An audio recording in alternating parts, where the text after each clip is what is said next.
Da Vinci says music is the shaping of the invisible. So you're like literally creating geometric shapes that are invisible and seeing how they hit people. And most of them for 4 years were like, nope. The actual creation of art to me is mostly stumbling.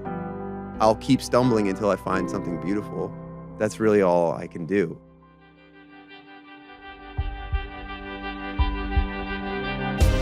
Hey there, it's me, Rainn Wilson, and I want to dig into the human experience. I want to have conversations about a spiritual revolution.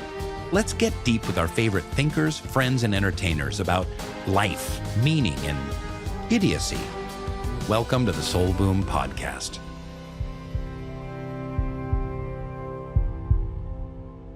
A quick shout out to our sponsors. Proton. Go to proton.me/soulboom to take control of your private and digital life. ZipRecruiter. 4 out of 5 employers who post on ZipRecruiter get a quality candidate within the first day. And now you can try it for free at ziprecruiter.com/soulboom. That's ziprecruiter.com/soulboom. Enjoy the show. Hi, Andy Grammer. Thanks for coming on Soul Boom. Oh, I love you. I miss you. How are you? I love you and miss you, man. Yes. It's been a long time. It's been too long. We know each other a little bit through being in the Baha'i Mafia. Yep, straight up. What was it like growing up and your dad was a children's singer? Your dad, Red Grammer. Red Grammer. Famous, Grammy-winning? Grammy-nominated. Okay, Grammy-nominated, best-selling children's singer. Unbelievable children's singer. Peace and love songs for kids, sing-along songs for kids. So we just had, at my daughter's school, they heard that my dad was Red Grammer, and then they sang, all the children sang one of the songs, and he got to come and be What song? in the audience. It was a song called Listen. How does it go? Listen, can you hear the sound of hearts beating all the world? And my little daughter got to introduce it, and I just sat there with my dad just like bawling tears. It was fantastic. But growing up with a children's singer. Was it a little hard, like growing up like Mr. Rogers being your dad in a way, a little bit? Not at all. Or was it just awesome? Just like totally sweet. And the coolest thing was growing up around songwriters. Ah. So I turned 42 this year. And every year that I get older, the more I look back at my life and go like, oh, I didn't have as much to do with that as I thought. Like I was put in a house of people that were writing songs all day long. And over the dinner table, still kind of going through it, going like, this is the hook. So if it's the hook, we need to make it a little bit simpler to do this, and the pre is not totally fitting. Yeah. And so the more that I'm like, oh, I was very lucky to be put in. If I was going to go be a songwriter, that's like a great place to be. Right. Even if it's kid songs, just the fundamentals of it were being tossed around. But he was a regular songwriter before a kid's songwriter. He was, totally. And then found great success as a kid's songwriter. Success. And ultimately, the idea with the kids' music, even more than adult music, I would imagine, is you're trying to be a positive influence on children using art. Mm-hmm. And with kids, you can be just even more blatant about it. You can just be like, teaching peace, all the world over. Like, just like, this is what we're trying to get you to understand. Right. Love one another. Yeah, and kids are a little more open to that. Yeah. So that was a cool thing to grow up around. And then also to grow up around parents that were creative and were just kind of operating outside the normal system of economics. Yeah. Just like, I'm a children's singer. And my friends would be like, what are you talking about? Yeah. What does your dad do? We're like in upstate New York, and there's like a butcher, and this person's like a plumber, and this person owns a pizza shop. And your dad does like kids music? Like, is there an end game to that? Like, what are we talking about here? Yeah. Right. Yeah. Right. But that was also back in the day where you could make some money having CDs. Yeah, he sold a lot of CDs. Yeah. And you could go on the road and perform, but you can also sell CDs on the road. And I would go to the different performing arts centers that he was playing at, and it was Did he bring you on stage? He did bring me on stage, and I immediately had the bug for it. Yeah. And there's like an infamous conversation that we had driving back in the minivan one time where I was like, I think I'm gonna need to be a bigger part of your show. Like, I think this is, you got me up there, you brought me all the way up, I say one line, like, we're gonna have to work this out. Yeah. And he was like, you're dangerous already. Okay. Yeah. Right. Yeah. Speaking of songwriting, it's funny because my son loves music and does music, and we always listen for the bridge. Like any song, like, okay, cool. Okay, where's the bridge? Is the bridge any good? Because you always want, the bridge is such a weird piece of a songwriting. It is. It should be almost as good as the chorus. Maybe not better than the chorus, because then you're kind of like, well, why isn't it the chorus? Yes. But it should be 40 to 60% as good as the chorus, but it should still be a banging part of the song. Yeah, and hopefully... What's your philosophy of the bridge? What's your best bridge you've ever written? Okay, so if you want to go the Max Martin route, you know who that is? Yeah, Max Martin's like one of the greatest Swedish songwriters of guy, all time. There's like laws and rules to pop music that aren't really, and it's fun to try to break them. But the idea is that if you have a pre-chorus, then a bridge is too much information, depending on what you're talking about. So you have like a verse, a pre-chorus, a chorus, and then if you do that all the way through, then the bridge, if you introduce a whole new piece of information or take, then you're like adding too much for the average mind to handle. That's pathetic. That's pathetic. But for some pop music, it really comes down to what the goal is. If the goal is to keep everybody dancing and moving, then sometimes it is true. But I like a really good bridge, and I think what you've done up to that point should inform where we're headed in this bridge section. What's your best bridge? What's your favorite bridge? Oh, take your time. Good bridges. There's like so many different vibes. I think that I'm talking to you, so I know that you like cool indie music. So that's what I'm filtering my brain through. Okay. But a good bridge that I'm thinking of. I also like good uplifting Andy Grammer music. You know what I'm saying? I think that Keep Your Head Up has a great bridge. And when I get to it, everybody sings it, and it's like, yeah. Only circles, only rainbows after rainbows rain. have the rain. Yeah. Yeah. And you switch the... Sometimes all you gotta do is change just a little bit, and it feels different. Yeah, so that's a good bridge. Yeah. Nice. What's your favorite band at the moment? Geese. Cool. Do you know I gotta Geese? go listen to some Geese. You don't know Geese? No, oh, it's come great. on. Yeah, they're like, oh man, it's hard to describe what they do. They're kind of like Led Zeppelin meets Wilco. Cool. Meets the band, and they're out of Brooklyn. They're all like 23, and they just kind of crazy music pours out of them. And fantastic. Amazing. Like if they wanted to write the most incredible, catchy choruses, they can do that. Yeah. And they can also write like dissonant stuff and crazy jams. They're amazing. Super cool. I mentioned before we know each other from the Baha'i Mafia because obviously there's not a whole lot of Baha'is in the United States. So there's like 200,000 Baha'is in the United States, which is about as much as a mega church, if you think about it that way.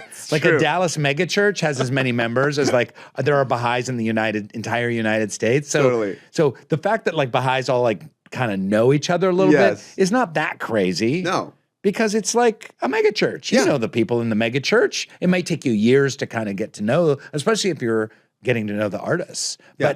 But your dad just layered beautiful Baha'i messages in the kids' music. Just love one another, celebrate diversity, help each other out, spiritual virtues. Oh, yeah. Baha'is are all about like the virtues of God, about honesty and kindness and humility and compassion and stuff like that. But what was that like growing up in a Baha'i musical household specifically? Yeah, I think you feel this weird balance of, so the Baha'i faith, which I'm sure you've talked on here, is kind of the idea of progressive revelation. So all the major world religions are from the same God. Mm-hmm. So it's this interesting duality of being an outsider and feeling like an insider. Yeah, because we love Jesus in the Bible. Oh my God. So Christians can talk about Jesus and we're like, Yes, you dude, go. I love it. And Buddha and, all the major faiths, but then also growing up in upstate New York where I was the only Baha'i that was there. So you had an interesting kind of outsider perspective on things. So much of it is just so sincere and sweet in the Baha'i faith that at its core, I just really loved it. And I loved singing about it through my dad's like sweet songs. And whenever I connect to the writings of the Baha'i faith, I feel very grounded that like this is all really good stuff. And I want to be involved more with this. And then I think it gets really interesting when you start to write music, then the dance becomes like, how do you not... No one wants to be preached to, and I don't want to preach to anyone. Right. But the process of writing songs or writing, creating anything is that you have to do it so much and bump into the different walls as you go. And you walk that line very well of like, you are obviously a spiritually, and if people know anything about the Baha'i faith, like a Baha'i inspired musician in a lot of ways, but you don't want to ever be relegated as like a Christian musician would be. Well, you just really don't want to be exclusionary. Right. You don't ever want something to show up. And you don't want to be pigeonholed as like, oh, you're definitely known as like the uplifting singer and inspiring singer and wholesome singer. Yeah. but you don't want to be like Mr. Religious My or take faith singer. is always that good art is like laws of physics or something, where, you know, the analogy I always bring up is that Newton wrote out what gravity was and then presented it, and everybody goes like, totally, I've been dealing with gravity all day too, you super nailed it. Yeah. And that doesn't have anything to do with, I don't know, yeah. So I think we're all dealing with these spiritual things all the time. And if you try to label it too much, then sometimes that gets in the way of just like, no, it's just human. We're just being humans here, trying to sing a song about being human. And I think sometimes I've even gone too far to like, no, I just don't want to be boxed in, you know? Yeah. What is your true identity? Some traditions say it is your soul. Some say it is your consciousness. The internet says it is your digital footprint. And honestly, these days, the internet might be right. Just your email's inbox connects your bank, your job, your shopping, your travel, your social media, everything. Which is why it's mildly horrifying that most email services scan your inbox and collect data to target you with ads. With new generations, it's even worse. Proton Mail does things differently, and that's why Soulboom is partnering with them. Proton lets you reserve a private email username for your child for up to 15 years, so their digital life starts private from day one, which honestly sounds like a pretty enlightened way to begin an online existence. If protecting your soul sounds like a lot right now, why don't you just start with your email? Try Proton Mail for free by going to proton.me/soulboom. Every workplace has that one employee who makes everyone wonder, how did this person get hired? The guy who schedules meetings that could have been emails, the person who replies all to everything, the mysterious coworker who disappears every Friday at 2 p.m. Hiring matters. And if you run a business, you want to get it right the first time. And that's where ZipRecruiter comes in. ZipRecruiter's powerful matching technology scans thousands of resumes and finds candidates whose skills and experience match your job. Then it actually invites those candidates to apply. So instead of waiting and hoping the right person finds your job posting, ZipRecruiter helps bring them to you. Cut through the standard and get to the standouts with ZipRecruiter. 4 out of 5 employers who post on ZipRecruiter get a quality candidate within the first day. And now you can try it for free at ZipRecruiter.com/soulboom. That's ZipRecruiter.com/soulboom. Meet your match on ZipRecruiter. A lot of people know your story, but a lot of people don't know your story. But you're one of the few like buskers to international fame. So I know you've told the story 1,000 times. And remember, we even did a TV pilot about you. We did. Being a busker. Do you remember? That was like 10 or 12 years ago. That was, that didn't work. With Mark Shulman. It did not work. It did not but we work. tried. We tried. This is art, baby. You just keep trying. I've done a dozen that have not worked. But it was a good idea. A competition of street buskers, and then trying to give some a concert or a label or a chance at a greater opportunity. But it's interesting that I don't know that you can do that as much anymore, the street performing thing. But everybody has like time periods have their seasons. There was right towards the end where you could still sell CDs. So financially, it made sense even at that moment to try to, if I could go out and sell 7 CDs for $10 each, I could like pay my rent for the month. Because you would get $100, $200 in tips, and then the CD sales. On top of it. And it varied, but overall, it was fairly consistent over a full week of street performing out there. Mm-hmm. And then the whole process was you would learn what was actually working and what was not working. Right. Which is really hard. You'd be up all weekend writing a song, take it out, and like, everyone just keeps walking by. Yeah, and in those early stages of creativity, it's really hard to get honest opinions from people. Your friends and family are like, you're so good. Like, you are so... I love it. Yeah, and in those early days when you're like, you get all your friends to come see you at some crappy little bar, and then they go like, you're a star. And inherently, you still kind of know, like, I know all of you, like, very well, and I kind of belligerently asked you 9 times through text to come to this show, so something is not quite working right now. Sure. And so going out on the street was great because people don't have anything invested in you. They don't care. And for the most part, they just walk by. Mm-hmm. And if you can handle that for years at a time, then how long did you do it? I did it for 4 years. Damn. And I love the story of how you wrote your first hit song, Keep Your Head Up.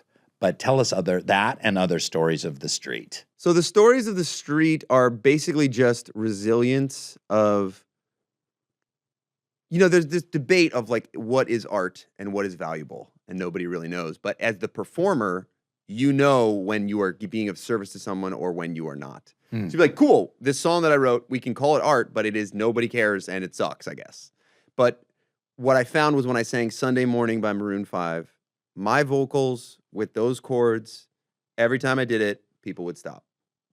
And so I had like one little linchpin that wasn't even my song that would be of service to people as they were walking by, that would actually get them to stop.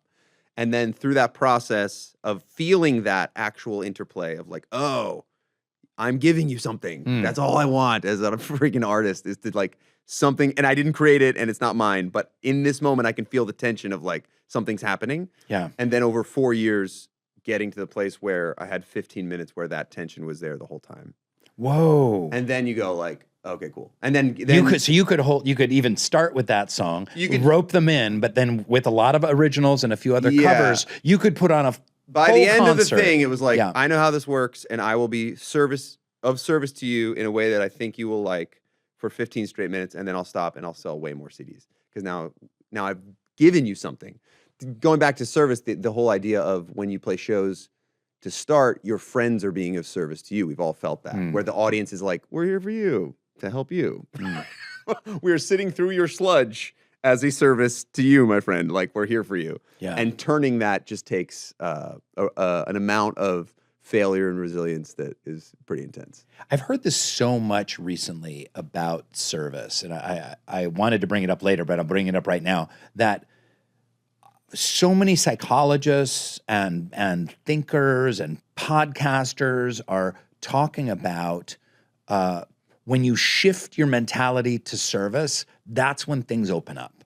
Yeah. Like, and you can almost do it, you can almost start selfishly. Kind of like, I want to have a career as a painter. And it's like, well, paint stuff that's of service to people, that people will bring them joy and uplift them, or you give it away, or you raffle it off, or you donate it to old folks' homes, or whatever it is that you do your art in service to others. And it opens these doors internally and externally. And it's shifting one's mindset from like egoic success to how do I take the tools that are within me and shift them to service to the world? And it kind of can work for anything. It can work if you're an accountant. It can work with whatever you want to do. But I think it especially works for artists. I think so. And I think then you get into the weeds of what is actually of service. I think if you sit down to write a song and you go like, oh, everybody's really digging this sound right now, so maybe I'll be of service by trying to rip off Bruno Mars, then you can get lost. Like, that's not what you want.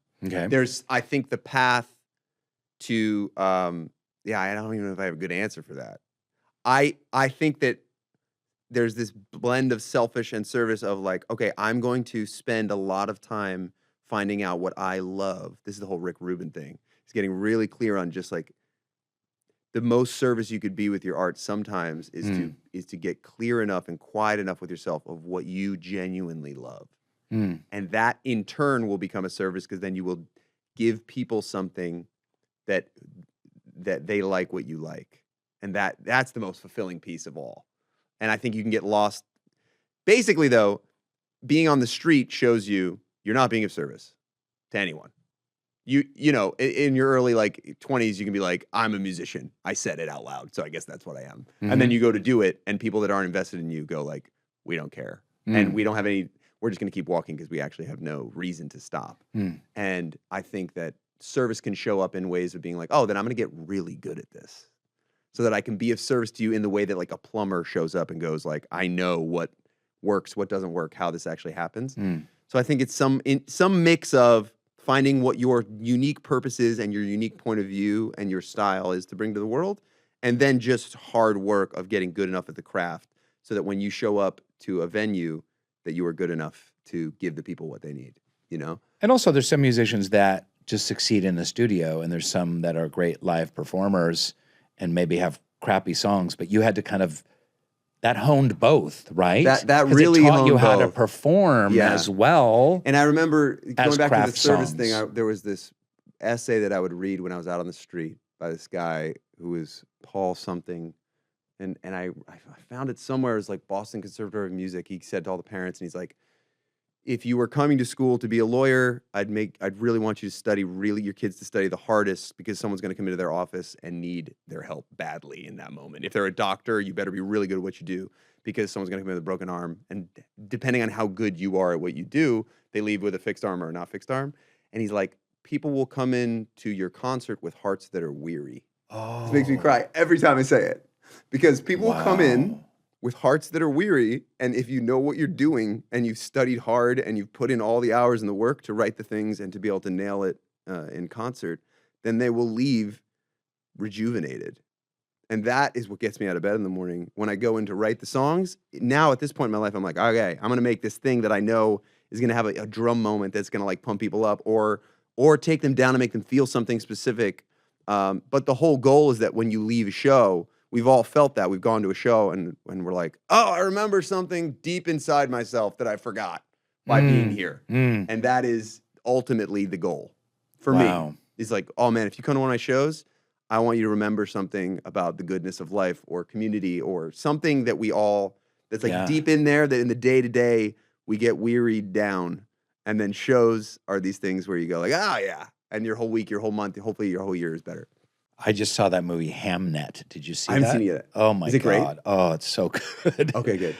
But the only showing in this theater we were up in Oregon was at 10:30 in the morning. So me, my wife, and son went to go see Hamnet. And for those who don't know, it's this tragic tale of William Shakespeare and his wife, and they lose one of their children. Oof. And out of that, the play Hamlet is inspired by the tragic death of this child, which historians don't know that those two things had a correlation, but you can kind of get there, you can kind of make some ties. And we were sobbing. It was like 11:45 in the morning. It was like sobbing with the popcorn. But I found it so uplifting. Like I had a weary heart, everything going on in the world, but somehow, you know, just feeling someone else's pain and deeply, you know, connecting with. We need this compassion, like getting just as darkly, richly human as possible was so. I mean, I felt uplifted for days, even though it was the saddest. This is when art becomes something more than just like, oh, it's like fun, like entertainment. Yeah, you know, and it's this balance. I think that you as an artist as well, you're always kind of going back and forth between like, it's not that big of a deal. I mean, it can't be that big of a deal. And then sometimes it's like, it's everything. To you in that moment, it was like, oh my God, I needed this so bad. It's also just a movie. Yeah. You have to kind of hold it lightly. And I've said this 1,000 times, like I had no idea doing The Office. None of us had any idea that we were going to like make an impact on people's heavy hearts. Oh my God. Of course we wanted people to laugh and we wanted to create funny characters and tell great stories. I mean, there was a season in college where I went for acting first. Terrible actor. Just awful. Somehow got some roles and I'd be, you know, one of those What weird... did you do? What were your roles? Oh, man. I don't even remember the show. I was like a cowboy in something in college. Oklahoma? No. Did you do musicals? I did one little stint. I was like a man number 3 on the train of The Music Man. And then in college, You were man number 3? I was man number 2. You know what I'm saying? Well, what do you talk? So I remember there was like a season of life where you go through like years at a time. You're like, I don't think I'm doing what I'm supposed to be doing. I don't feel connected to where I am in my life. And The Office was there for me. In that moment, I would just go on like long binges of The Office. Yeah. To kind of escape this weird feeling of like, I don't think I'm in my zone. I'm feeling really old right now that you were watching it. It was so in good. College. It was so good. Yeah. What a bounty that is. There's one thing I wanted to pull out here. I was watching this really boring documentary about Beethoven. Okay. Because I opened up Amazon and there was like Beethoven. I'm like, okay, yeah, why not? Beethoven. Who doesn't like some Beethoven? But you know, the idea of muses was very big from the ancient Greeks all the way through the Renaissance. And the idea that there were gods, forces, angels, energies that were there to spark creativity, to give us inspiration for poetry, songs, dance, plays, stories, even inspiration for inventions, let's say. And This was just in the groundwater. People would be, oh, your muse, how is your muse? Do you have your muse? How many? Mozart has so many muses, et cetera.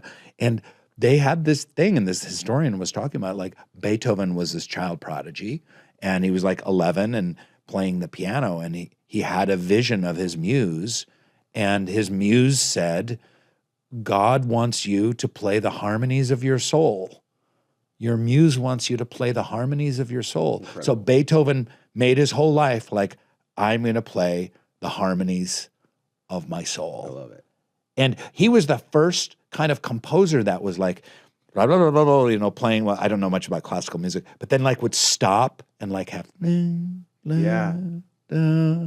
like almost silent, just like a couple of, and those kind of like changes like that, you hear in every, you watch Severance and it's the theme song. Yeah.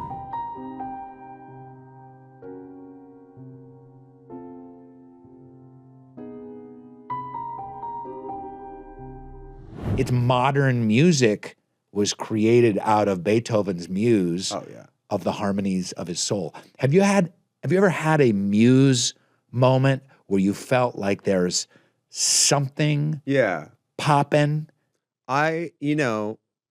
So there's a couple different things to talk about. You know Elizabeth Gilbert? Yeah. She has an incredible TED Talk that I would encourage everybody to get into. She has an incredible Soul Boom podcast episodes that I would get into that as well. And she talks about the muse being like a really important piece of the process because it creates a little bit of delineation between you and the output. So if the muse had an off day, then maybe that's not totally your fault. Like your job is to show up, and if the muse nailed it, then like great job for catching it, but it's also like the muse helped a lot. And I like that space for artists to be in where they don't rise and crash and fall based on like whatever they just did. Because anybody that does write anything knows that sometimes it all flows through in 30 seconds and it's like, oh my God, it's here. And then most of the time it's not that. So I love that kind of device, and I use that a lot. And then, wait, what was the original question? Have you had a muse moment where something has felt like has touched you? Because you talk to so many artists. I know it's all there. I know that it's that there's more happening than I can understand. And every time that I've ever written a song, it's a lot of just throwing pieces together and Frankensteining something, and then every once in a while it stands up. And when it does stand up into a beautiful thing, you are very aware that like you didn't totally do that. There's more occurring in like a fun kind of mystical way. The wildest one that was so blatant was that my wife got me a call with a medium for my birthday, and the medium got on the phone and said, your mom is here, and she would really like for you to write a song for your daughter that was just born from her perspective. And she says it's going to be a really great song, and you should definitely do it. And I'm like, okay. So I write a song. It's called She'd Say, and it's like all the things that my mom would say to my daughter. And then I hear on NPR that one of her favorite records was Paul Simon, Graceland. And so Ladysmith Black Mambaza was the African group that did that whole thing. And they happened to be in town the week that I wrote this song. So we reached out to them. They came into the studio and they sing in Zulu, I miss my mom, this is what she'd say. And the whole thing happened in like 2 weeks. And it's unbelievable. And so that was one for me where it was like, whoa. And so fun to just be in the flow of like, who the hell knows? and to do things, any art form, there is mystery to it. That's kind of what's fun about it. And to play with the mystery is like really fun. And then you just have to get used to the idea that you're probably going to lose most of the battles. And if you can get over that hurdle, then you're like, all right, I lost on Tuesday, Wednesday, and Thursday, but we're back in for the mystery on Friday. Let's try again, like see what happens. And over a long history of time, then people only really know you for or remember you for the moments where it all kind of like worked out. I'm so glad the medium didn't go, your Uncle Ronnie is here and he really wants you to write a song about pizza. He'd really like a pizza song. He feels like that'll be a smash. Like, okay. All right, Ron. Okay, Ron. Yeah. But you have a great song too about your first song, Keep Your Head Up. Yeah. Which I was in your music video for. I mean, cut to.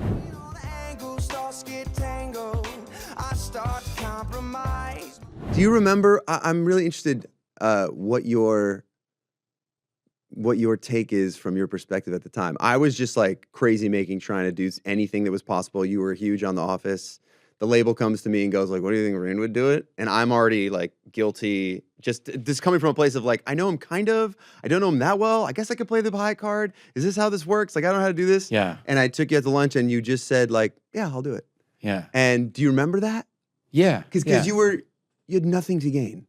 No, did not help my career. You had nothing whatsoever. to gain. Yeah. You only had to lose. And I had to sit around on your damn set for like First 7 of all, hours. the music video makes zero sense. It's one of the weirdest things in the world. Yeah. I was still like coming in understanding how this worked. They like got a director to come do it. It was visually kind of fun and choose your own it was adventure. a choose your own adventure. Yeah. I was like along for the ride, Yeah. and I subjected you to just being a part of it, and Yeah. you just did it. And Yeah. you showed up Yeah. with nothing to gain. And why?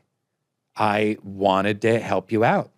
Yeah. I loved your energy. I thought you were a great performer, and you were, a fellow Baha'i. And frankly, I wanted there to be at least one other famous Baha'i besides me. But in There's the a moment, lot of pressure. I mean, I was 26 when that happened, and I was just so focused on like, man, how do I create distance between me and the ground? How do we get this thing going? How do we go whatever? And now, from my perspective, in today, I'm like, oh yeah, Rainn did that, and then just like went home and was like, that was pretty weird.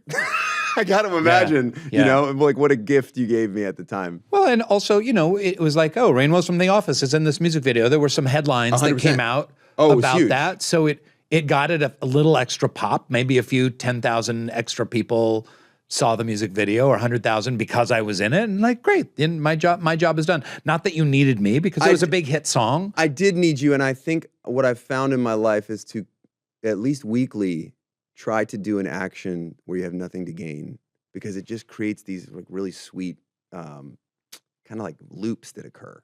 We had someone let me borrow use their house for my wedding. And they didn't have to at all.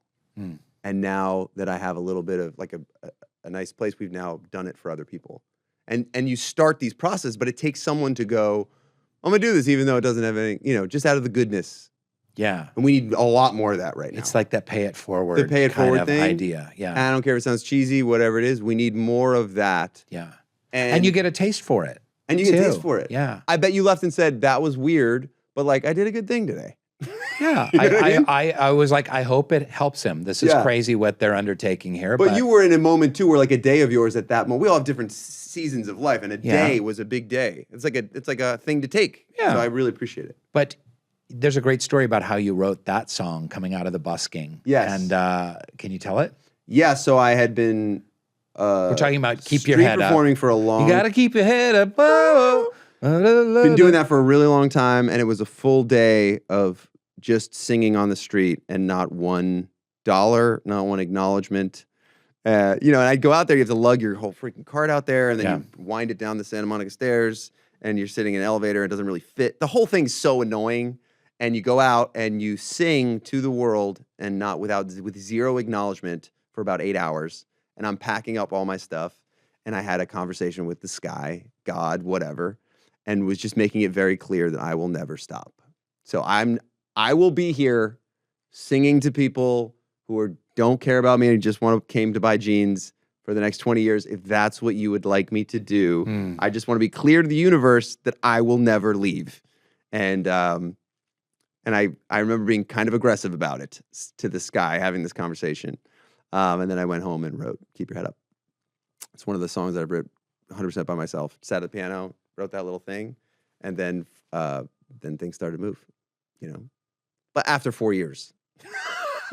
It's this weird... And when you took that song out and played it in public, did you know that it popped? Did you know that people were like, immediately oh, that's people liked something? it, which is like so wild. Yeah. Especially having been for 4 years writing songs and singing songs and trying different, what Leonardo da Vinci says, music is the shaping of the invisible. So you're like literally creating geometric shapes that are invisible and seeing how they hit people. And most of them for 4 years were like, nope, nope, nope. And then one goes like 100% yes. Yes, more of that, please. And then that one just went, and it was wild. Yeah, it was really a very exciting time to get to be in music at that moment. But you're talking about saying this prayer as you're creating that song, or that inspiration, that conversation with your higher power. Yeah. You're talking about muses, and I love this idea that God is known as the fashioner. One of the names of God is the fashioner. Yes. And that humans get to be fashioners.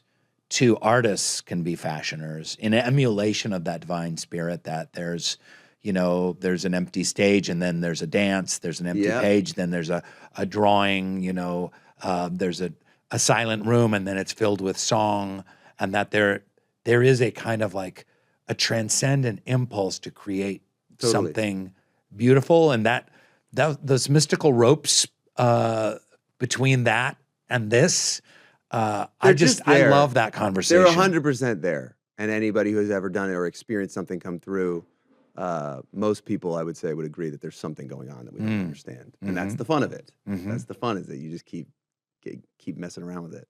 The idea that you have a feeling or an idea, and I would say it's a numbers game for me. By the time that it gets out onto the page or with a song, it's usually bad. It's like birthing something that comes out, and you're trying to keep it just enough to stay alive. And most of them come out and crumble into sand. And enough to the point where you're like, I don't even know if I know how to do this at all. One of the most streamed song that I have is a song called "Don't Give Up on Me," and we'd written. It was the 4th song of the day, where we wrote one, came out, turns into sand, and then you write another one, and then the next one, and you're like, it's okay. I mean, I know the fundamentals of songwriting. And then we wrote a song about not giving up about writing songs, and that one now has like really affected people in big ways all across the globe. Wow! And that's just really, you would never think that the 4th song, like this tossed off thing. I always try to be as clear as possible. Anybody who's doing anything creative, in the moment that you're doing it, there's this myth that or that kind of like you're saying with The Office, that you're like aware of the incredibleness that's occurring. And I just don't think that's true. I think it's a lot more workhorse. Very bored, like very not shiny. I remember you had an album coming out. I don't know which one it was.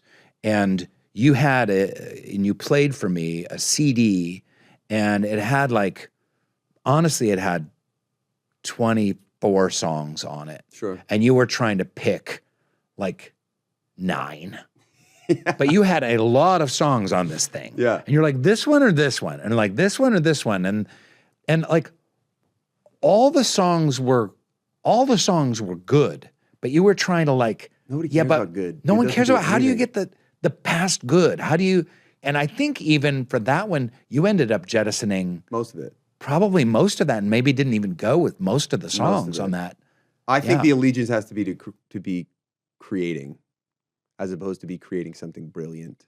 That's worked for me. Maybe other people do it differently, but mine is as long as I feel the burn of a workout, and that I'm consistently doing it, then I will, over time, get my skills better, and then also stumble. I genuinely think that's what I do mostly, is just stumble upon things that are beautiful. The actual creation of art to me is mostly stumbling. So when someone comes up at a show and is crying, go you changed my life, you're like, I'm so glad I stumbled.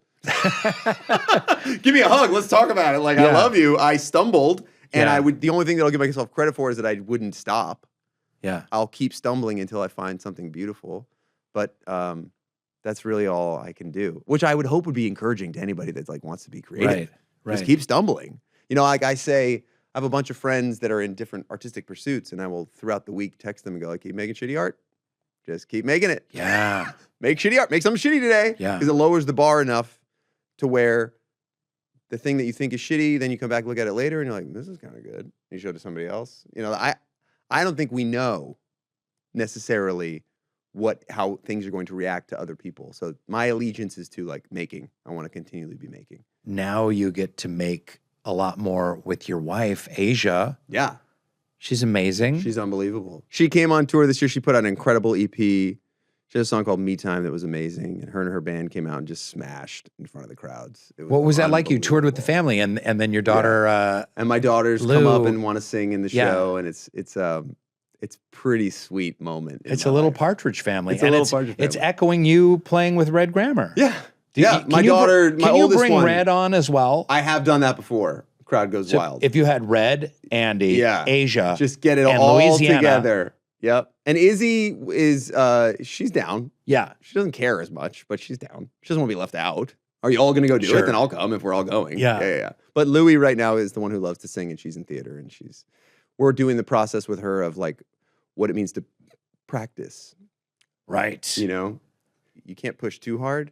But what I'm trying to get at is this thing that I just said about doctors, lawyers, all this stuff. Like, if you want to be someone that's on stage, you need to take it really seriously and like knock it out of the park, because people are going to come with hearts that are weary. Too much for an 8-year-old. I don't actually go there, but we're just starting the process of like, takes a lot of work and practice to get on stage and feel free. Yeah. To where you can go with where the moment is taking you, or do whatever needs to happen, you know. And there's something to be said for discipline trumping inspiration. I would agree. In the artistic process. Yeah. As unfortunate as that is. Yeah. That sucks. I think it's true. And then, yeah, and then you have seasons where it's unbelievable, and then you have seasons where you're just drudging through it. Yeah. People are so grateful that I think that a lot of what art is the ability to be persistent and go into weird zones and find treasures and then bring them back. And that's a lot of weird internal work. And a lot of times it's very lonely to write 80 songs can be a lonely process. But then at the show, if you found something beautiful that everybody likes, there's that. I think that's what they are so excited about. I think there's not a direct line to it, but I think what I take is like, thank you for doing all the work to get it here. Yeah. Well, I wrote Asia and asked her if she had any questions for you. Oh, let's see. You're not going to like it.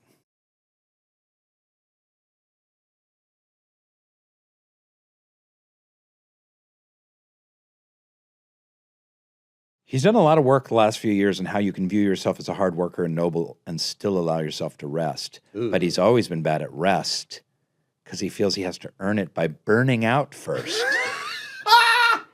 This intersects with thinking you have to give all of yourself away to others before you can take care of yourself. He will sign autographs for hours. Mental note, he signs autographs for hours. I sign autographs for seconds. Like, there we go. Okay, we're done. And he always gets sick every year between Christmas and New Year's because it's allowed and no one needs him during this time. And I wrote back to Asia, well, workaholism is the culturally accepted addiction. I would say that's probably true. Do you struggle with this? I do struggle with it. And I hear it from my wife all the time. I way overpack my schedule. And now, like, bro, I'm headed towards 60, a giant brick wall called 60.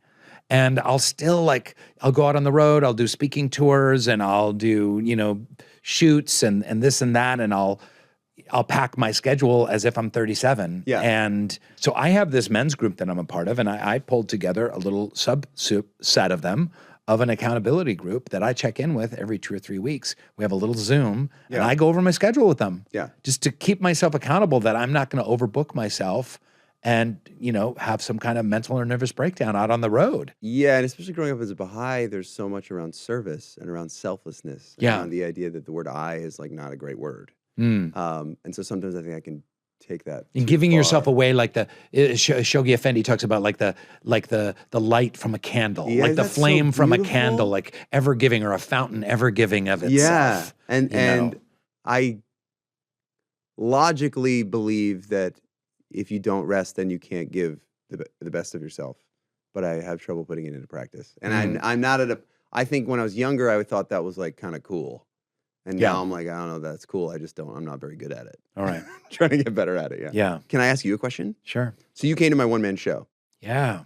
Oh, yeah, I'd love to talk about that. One of the fun parts of that was this process where we had phones throughout the audience, and people would fill out questions before the show started. Yeah. And one of my favorite processes of the whole night was people would write the name of someone they loved that had passed. And then I would get to ask them to have a conversation with this person on the phone in the audience. So they'd pick up the phone and they'd have a conversation. Everyone in the audience could hear it. So tell me someone that has passed that you love. My dad, Robert. Robert? Yeah. Okay, now I'll ask you these 4 questions, which I think you probably already saw at You're the going show. to try and make me cry. I'm not here. making you cry. No. This is I love this stuff. It's my favorite to try to get deep with people. So if you're speaking to Robert, Yeah. I hope you're proud of me for. This is crazy, but I'm going to go with the title of the new podcast that you want to do, Showing Up. For showing up. Mm-hmm. I want to thank you for. A love of the arts. Yeah. One thing I always admired about you was. Damn you. Damn you. He had just a radiant heart. Oh, sweet. Just like loving everybody. Just he lit up a room. He went into a room and he lit it up. That's Yeah, beautiful. yeah. And then finally, I feel your presence most when I'm lost, when I'm sad. Oh, isn't that the best time? Yeah. To feel him. Yeah. God, he's around. He's there. This has been many years of like really connecting with my dad and just like help me out here or, Yeah. you know, give me some direction or, you know, put your hand on my shoulder. Just, and you know, man, I'm kind of a cynical Totally. guy and I can be a little sardonic and like saying, you know, to my dead father's spirit, soul, whatever, like put your hand on my shoulder. I need help now. Like It's a lot. when I'm sitting out on a bench in our yard, like, Yep. but this is where I've been going over the last several years and I've needed it. And sometimes I've felt it. Oh, I love it. Yeah. It's fantastic. Yeah. I know you lost your mom, Kathy. I remember that we were at a Baha'i school together in the Czech Republic. Yeah. When you got the call that your Yeah. mom had passed. Yeah. And she had been battling cancer for a long time. She'd been battling cancer, but it happened pretty quick. It was within the year. We caught it late. Okay. And yeah, that was my life fully shifted. Yeah. From that day, actually. A lot happened for you Yeah. over the subsequent years. Yeah. Tell me about that relationship and about that loss. That was the first time in my life where I realized that everything wasn't going to be okay. And so I got rocked pretty hard and questioned all of the rules of life. You know, being raised Baha'i, unity, sweetness, be of service, everything works out. Like, and then to have it all crush me so quickly was real. And I'm now really grateful for it. I think that it opened me up to a level of compassion and empathy for other people that I don't know how else I would have gotten that, you know? Mm. And it really gave me thirst at 25 for where do we go? What's the purpose of all this? If my favorite person is now somewhere else or just gone, I need to like really reckon with what that is. Mm. It also set me up, I talk about this in the One Man Show, for the way that I grieved her was by writing. I couldn't believe how sad I was. I was a mostly happy person. Everybody has things that are difficult and life is hard, but that level of pain was something that I needed to work through. And so I started doing Kathygrams, which was just a really sweet way to start my music career, where I would say at shows, and this is before I had any hits or anything like that, I would just be like, at open mics, be like, if you know anyone who's going through a hard time, I will write you a song in my mother's name. There's like a really sweet Baha'i writing. Did you do it over the phone? You could leave a message or something like that? Yeah, or- people would email me with stories, and then I would upload them to YouTube. And you would write songs? I would write these quick little songs. They were not like impressive or amazing by any means. Yeah. How but- many did you end up writing, Kathygrams? Probably 30 to 50. Mm. And people would just send me very like small things, like I just failed a test and you said you'd write a song, or my father is in a coma and I saw you said you'd write a song, or the first one that came in was from a mother that said my daughter was born without arms, and she does everything with her feet, so it has caused back problems. So she's going to get back surgery, and she's really nervous about it. And this is like a really random thing, but my friend just told me that I should tell you this so you could write her a song before she goes into surgery. And now your Tuesday is like totally transformed into something like so deep and interesting and fascinating. So was there a spiritual inspiration to do these Kathygrams? Yeah, there's a Baha'i quote from a spiritual teacher, Abdul Baha, who I love, and his writings have really spoken to me a lot. And I was reading them right around when my mom passed, and there's a quote that says, "Good deeds done in the name of those who have passed on are most helpful to the development of their souls in the realms beyond." Which is basically what I take it as is like, if you do good things in the name of someone, wherever you go when you die, somehow it helps them in a way that I can't understand. Right. And so the process, I was like looking through my life, what do I have to offer that I can do? and I don't have any money. I don't have any like real expertise in anything, but I can write you some crappy songs. You like, can if write songs. Like if you want me to write you like a quick, silly little song that takes me 6 minutes to Yeah. write, like I could do that. Yeah. And so that was all I really had to offer, and I did it a bunch, and it changed my life. Well, this goes back to service. Yeah. So that loss, that heartbreak, that grief kind of leveraged you into service as a way to cope with your grief. As a way to cope. And then it kind of sparked a whole new way of thinking about making music. I do think that if you can get your brain to be thinking mostly of how to be of service, like if that's your way that you're going, yeah. then there are these little trapdoors throughout the day that lead you into like these beautiful situations that are like, holy fucking shit! Yeah. What is going on? And I wrote like, Kayla, we got your back till you get your back back. Like wrote it, threw it off. Then her cousins heard it because it was so wait, well, who did this? Why did this guy do this? And they're like, this is sick. And they made a jazz version and they sent it back to me and they played it for her while she was in the hospital. And there was no, going back to the idea of like, can you be searching throughout your day of how to give in a way that doesn't necessarily benefit you immediately? And what that will do for the people that you're doing it for and for you yourself. I remember getting the jazz song version back and a note from her mother that it like made the whole process of her, this stranger, her whole procedure went like way better and was surrounded by love in a way that she was really terrified. And now it's like, great. I'm just like sitting in my shitty LA apartment, just like crying pretty hard, going like, what is this? Yeah. This is unbelievable. Is this available to everybody all the time? You just like, it doesn't like if you are thinking of how do I be of service to other people consistently, then your life turns into neon colors, you know? And I've had seasons where I've been really good at looking at that and my life has been in neon colors. And then there's other seasons where I just can't do it. I don't know, I fall off or I'm out of the flow and I need what I need and I need to serve myself. And I think that's where the delicate line of like, what my wife's question is, because I'm just a little bit too full. Because workaholism is different, but they can sometimes be a little too close. Sure. Yeah. Sure. So you're talking to Companion Arts. Check it out here about doing a podcast on their creator network, showing up. Yeah. What are you thinking? I just kind of what we've been talking about the whole time. Is By the way, you were an original podcaster. Yeah. Was it during COVID or was it pre-COVID? It was like 8 years. It was a little pre-COVID. Yeah, it was like 2018 or something like that. Like you came over with a little sound kit to my house. And I am not afraid to look stupid. If there's anything that I am, I'm like, let's go. You had like these suitcases People are and podcasting set up. And then it just didn't, we did a season of it. There's some really fun conversations in there. But it didn't have the legs that I hoped it would. Yeah. But we're trying again. We're starting up again. Kind of what this whole conversation has been about is like, how do you show up for other people? Because when you are able to do that, everything in my life has gotten better from that.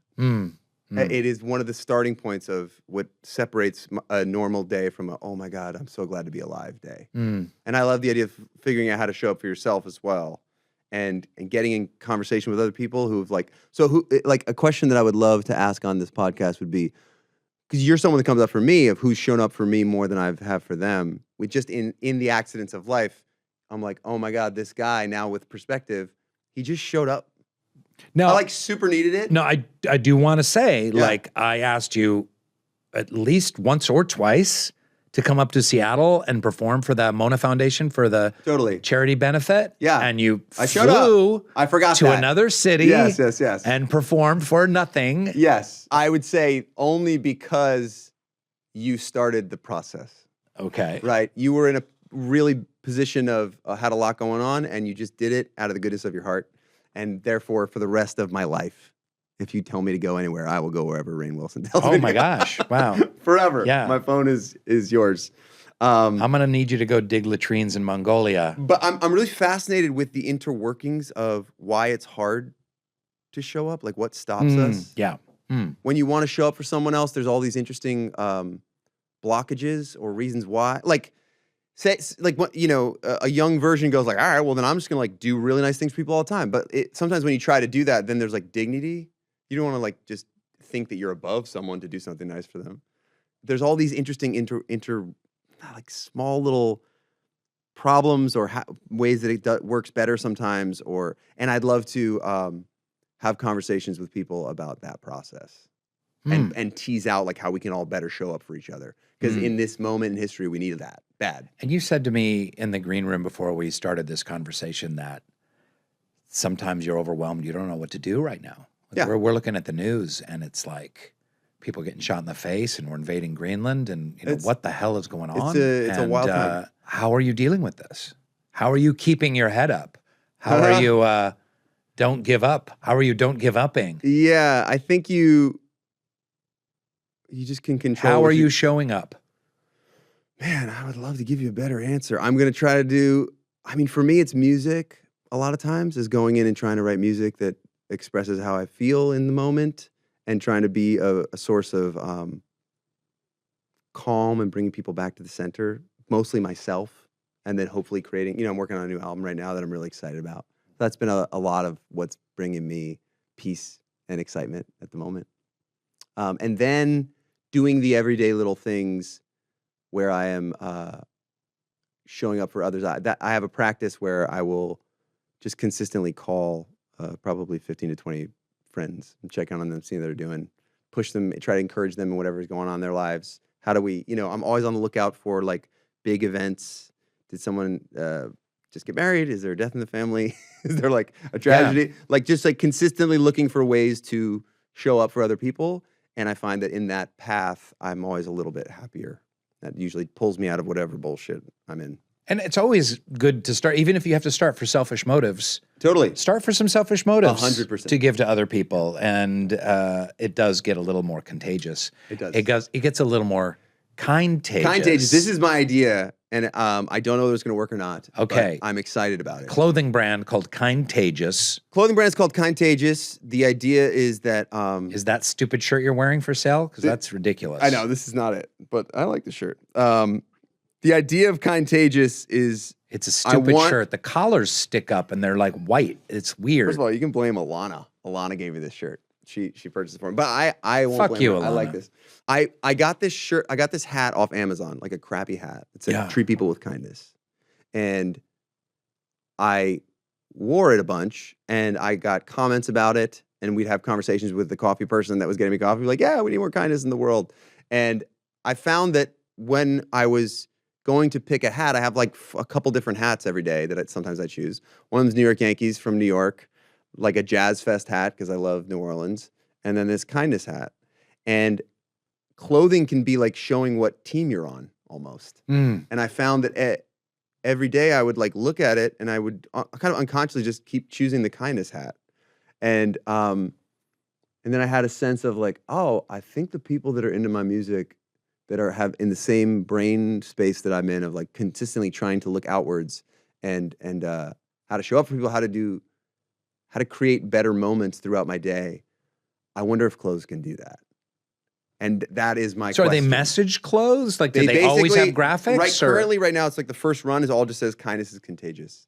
Yeah. And we did a thing where when we announced it last, it's available, go to kindtagious.com, but you can't purchase anything unless you leave a kind message for the next person that's going to purchase. You literally can't buy it, which has been a whole dance to figure out how to like actually make it harder for people to buy our clothes. I've been told by so many people like, this is a terrible idea. Like, don't do this. I'm like, no. The idea is to continually see if through clothing we can create a movement of bringing more kindness into the world. And I do think it's contagious. When something happens to you that is kind, you are more likely to do it to somebody else. So in my small little corner of the world and the internet, these clothes are making me really happy. And what we did was we did a giveaway where we said, nominate the kindest person you know and tell us why, and we'll send them these clothes. And I just sat there and read all the sweetest little stories of like, oh, this lady's been the best kindergarten teacher for 30 years, and she always does these beautiful things. And we went and picked somebody, and even just sitting with my daughter, my 8-year-old, we read them all together. There was like 500 of them. And by the end of it, you're like, I feel so good about everything. Like, let's do this. This is, whether one person or a billion people buy these clothes, this is like feeding my soul at the moment. Oh, man. So go check it out if you like it or not, and leave a kind comment for someone. Well, you are a walking bundle of kindness. We are trying here. The Soul Boom Podcast. Subscribe now on YouTube, Spotify, Apple Podcasts, and wherever else you get your stupid podcasts.